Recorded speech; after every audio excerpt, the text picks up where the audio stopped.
topic of electricity, there's an electrical device called a capacitor. And the simplest form of this consists of just flat metal plates facing each other. We're going to take a look at the calculated size of a capacitor that's rated at 1 farad. Farad is the unit of capacitance. Two flat plates face each other.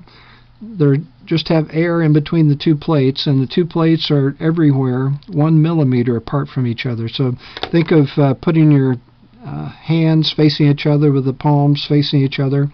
That's our situation for these metal plates. We want a 1 farad capacitor. Calculate the area of one plate and also the length of each side. So if I would draw this kind of edge on, they look like this. There are the two plates. One's carrying a charge of plus Q, the other's carrying a charge of minus Q.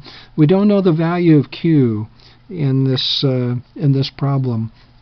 So, and we're looking straight at the edge here. If I try to draw this three-dimensional, hope I don't confuse you. But the plates kind of look like this. So how do we go about this? Well, it turns out we have some help in that there is an equation for capacitance that depends on the geometry of the situation. The capacitance value is equal to an electrical constant called epsilon naught multiplied by the area of a plate divided by the separation of the two plates. So there we go. The capacitance in farad, this electrical constant epsilon naught, the area, and the distance in between the two plates. These have to be in standard metric units to get us an answer in farads.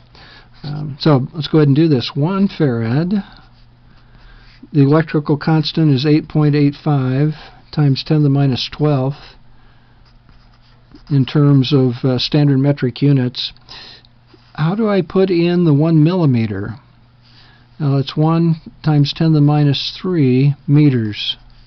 I do need meters. And this A is not a symbol of units, it's the area.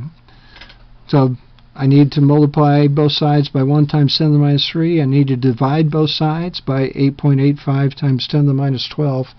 And when you do that, you'll find that you have 1.2994 times 10 to the 8th meter squared is the area. So there's our area. 113, if I round this, 113 million square meters. You might starting to realize we're getting something that's kind of large, but let's continue this. We're also supposed to find the length of a side, so L and L, it's a square. So I can make this L squared. How do I find L? If I know the value of L squared, I take a square root of both sides. And when we do that, we find 1.063 times 10 to the 4th meters is equal to L. If we change that to kilometers, it would be 10.63 times 10 to the 3rd meters.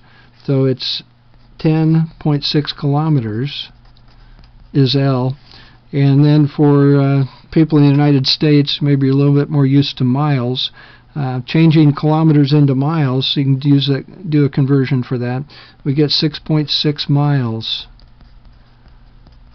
That's the length of this piece of metal on one side. 6.6 miles this way, 6.6 miles this way, 6.6 miles back, 6.6 miles here. This is a hypothetical calculation. I'm very confident no one has ever built a 1 farad capacitor this way.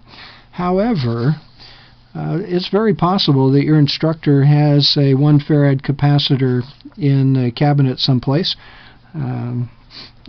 Be smaller than your fist, and maybe even smaller than your calculator. They come in various sizes. But how is it possible? How have electrical engineers achieved making 1 farad capacitors that are physically able to be manufactured and handled and be inside a classroom. Well, it turns out there's another version of this capacitor calculation. The capacitance is equal, if we put an insulator, not air, between the plates, but if we put an insulator in between the plates, then there's kind of this kappa constant, epsilon naught, A, and D. And now I'm going to solve for A just in symbols here, and so we'd have D times the capacitance value over kappa and epsilon naught, and there's our area. So how do we go about reducing the area? We want a 1 farad capacitor. Epsilon naught is a constant. Well, we've got some adjustments here. What would you do to the distance between the two plates if you wanted a smaller area? Right now it's 1 millimeter for the calculation we just finished. If we want a smaller area, we need a smaller value of D, and that is very achievable. D can be tremendously small, a few atoms thickness for the coating between the two conductors. So D is made much smaller. In addition, air has a value of 1 for this kappa, but there are other insulators that have large values of K, and that's going to reduce the area. I'm not going to go into those details, but look in your textbook for dielectric. Dielectric.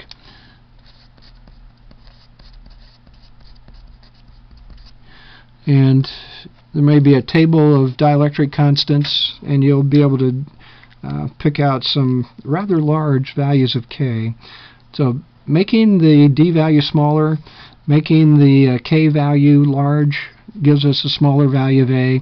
And then instead of rectangular plates facing each other, very often the capacitors are cylindrical coils of conductors. So interesting technology, but very useful. And in the future, you'll learn about the uses of capacitors in electrical circuits.